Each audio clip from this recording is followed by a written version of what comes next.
for when he and Hannah Giles almost single-handedly brought down Acorn.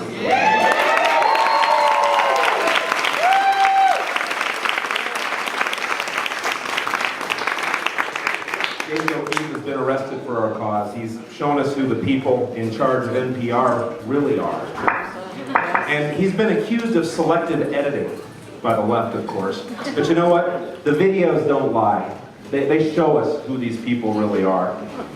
And last, and certainly not least, James O'Keefe stuffed envelopes for the Tancredo for President campaign in Virginia many years ago. So our final speaker of the night has been waiting a long time. It's going to be worth it.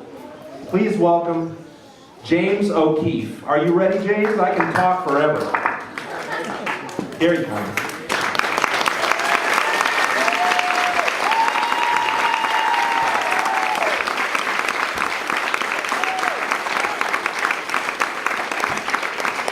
Don't worry, I won't be standing up there looking at you. Take your time. Thank you very much. It's great to be here. I've been traveling for the last 2 months on this book, Breakthrough, it's called. And it's a New York Times bestseller. And it talks all about what I have gone through exposing government corruption over the last 7-8 years. I'm 29 years old. Over the last 8 years, I've investigated with my colleagues Planned Parenthood, Acorn, National Public Radio, Medicaid, Social Security, HUD, and voter fraud in 8 states. Our work has led to high-profile resignations, congressional action, President Obama signing a bill to defund Acorn, 3 states changing their Medicaid laws, 6 states changing their voter ID laws, Obama phone workers being fired. And as you can imagine, the government loves me. But I'm going to kind of show you a few videos today. Some of you have seen these, some of you have not. Green and leprechaun-like. We have our differences of height. In fact, I'm over 6 foot tall, so I'm not a little midget. And I'm not lucky. So, could I go into my campus dining hall and make this argument with a straight face, and would they take me seriously? So I think we have a video, if we can turn the volume all the way up, on this Lucky Charms video. I'm a personal advisor to James and Keene, and basically they have had some unpleasant, uncomfortable experiences at some of the dining halls.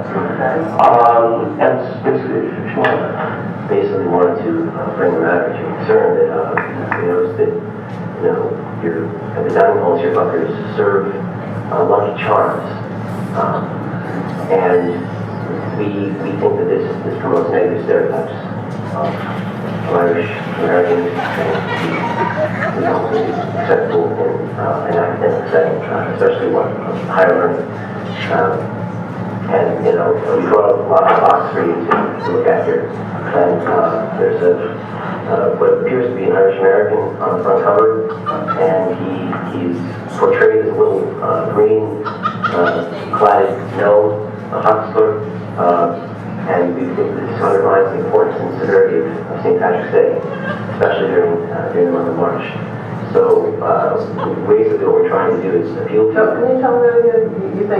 You feel that he's portrayed as a? I think he's portrayed as a little green, cladded gnome, and this is really, as you can see, we're not all short, but we have our differences of height, and it's stereotypical of all Irish Americans. If I might interject quickly, the university's policy against verbal assault, defamation, and harassment starts off by saying that intolerance and bigotry are antithetical to the values of the university and are unacceptable. So if we could just pause it for 1 second. In fact, Rutgers, after this happened, removed Charms.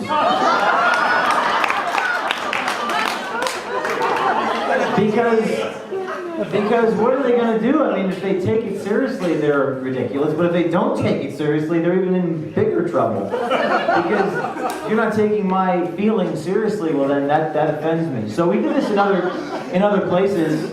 I think we have one more clip from the University of Miami. Yes, just hit the play button. My great-great-great-grandfather died in the Irish potato famine.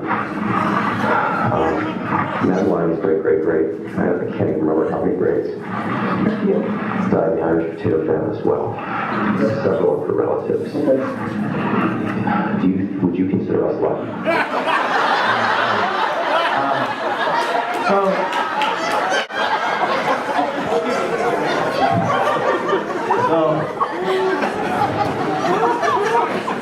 Oftentimes when you talk to bureaucrats, you just have to keep a straight face.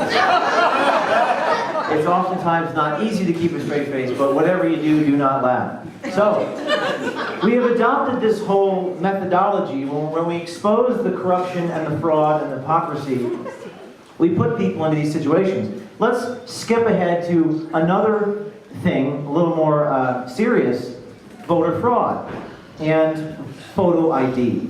A lot of people say that photo ID is racist. It's racist to require that you show your driver's license. So I said, okay, just like Lucky Charms, I'll accept the premise. I'll accept the premise of this absurdity, and I will go into my local tavern and try to order a beer, and when they ask me for photo ID, I will accuse them of racism. So I think we have a video from Vermont to show that example. And if a man who said his name was Andrew Breitbart went to Vermont hotels and bars and objected to showing ID, what would happen? My name is Andrew. Hi, Andrew. Andrew Breitbart, nice to meet you. You require a photo ID here? Yes, you do. I'm very sorry that I can't serve you without ID. You don't care? That is racist. Yeah, you can. Why does your hotel have this racist policy?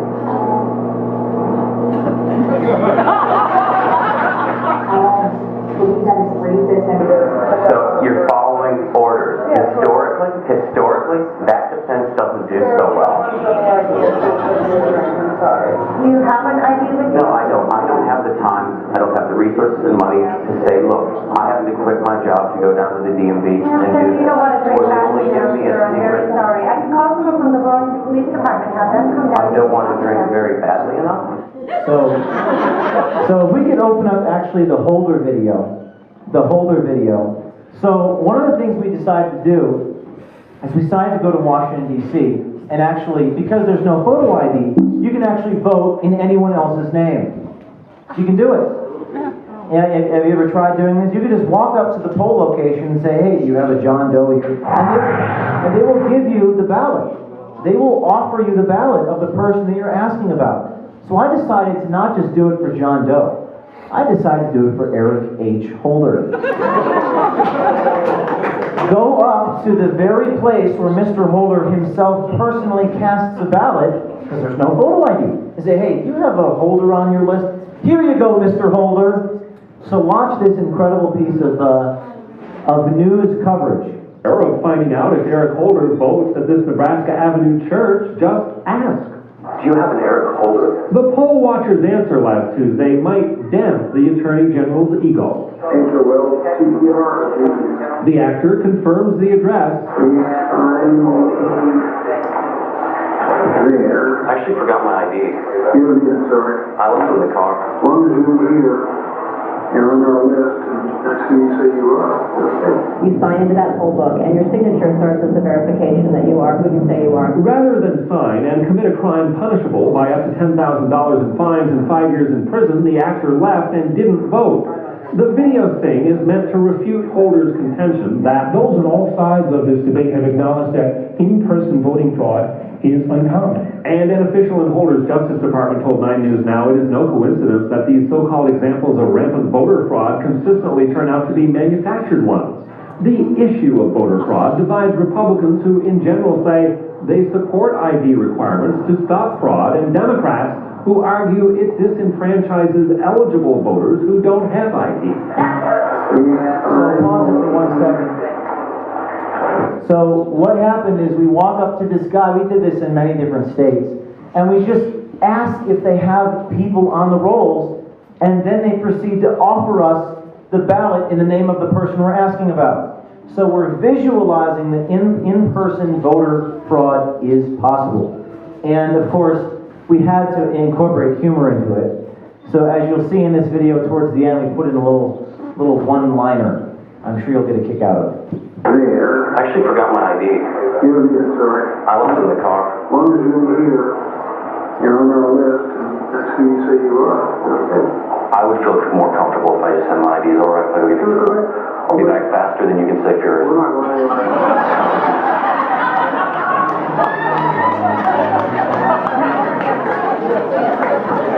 So, I'll be back faster than you can say furious. So, and then of course, what Project Veritas does, unlike many other organizations, is that we're not content just complaining about how bad things are in this country. We take it to them.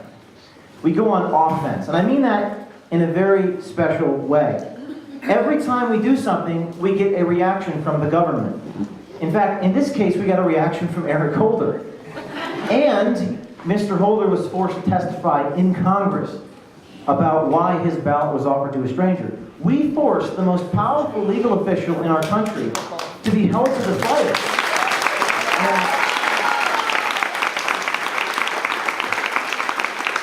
And this is what we have to do. This is what journalists should be doing. Of course, they don't do it. Journalists have become part of the club. They like to cocktail with the government at the parties. And I don't really care about cocktailing with people at parties. I care about sticking it to the man. They have become the man. They have become the man. So they can't really do the type of prankster, Abby Hoffman style, Woodward and Bernstein stuff because they don't want to do it. But we do it. So what is the reaction to this? I think we have a couple reactions.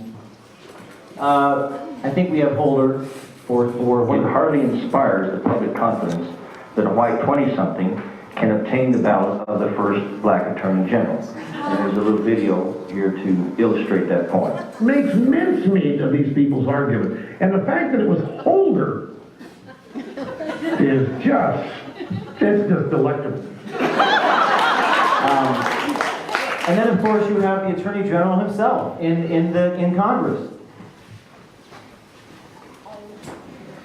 I wanted to also ask you about your reaction when you saw the video of the young man who claimed your ballot here some months ago. You know, I mean, it's an attempt to show something, I suppose, but I think what I drew from that video was that that guy was very careful not to say he was Eric Holder, not to actually get a ballot. He didn't do the kinds of things that would have subjected him to criminal... Yeah, and I'm not worried about that, but he could have obtained your ballot with ease. So what's interesting about this is that this Attorney General of the United States just basically cleared me of all legal wrongdoing. He's like, yes, O'Keefe did not break the law, which is interesting because if you read this book, you'll see every chapter another Secretary of State trying to indict me for doing this very thing. And I actually got to send this video to all those, Secretary of State and be like, what now? And actually, one of the people who tried to indict me in New Hampshire, because we did this in New Hampshire with dead people were voting. It's all in the book. And the Attorney General of New Hampshire, I really can't make this up, and I will camouflage this because I know we have children in the audience, but this guy's name in New Hampshire, the Attorney General, his name is Richard Head. He doesn't obviously he doesn't like to go by Dick. So this guy, Richard Head, was working with Holder or someone in the FBI because they sent FBI agents to my colleagues' home. The stuff we've been through has truly been extraordinary, but this was one of my favorite moments. There's so many moments like this. I wish I could be here for hours showing you all of these interesting developments. But I wanted to move on to another one. All of you know about it, but I wanted to show you the Daily Show piece on the Acorn. So if we could move to the Acorn story, talk a little bit about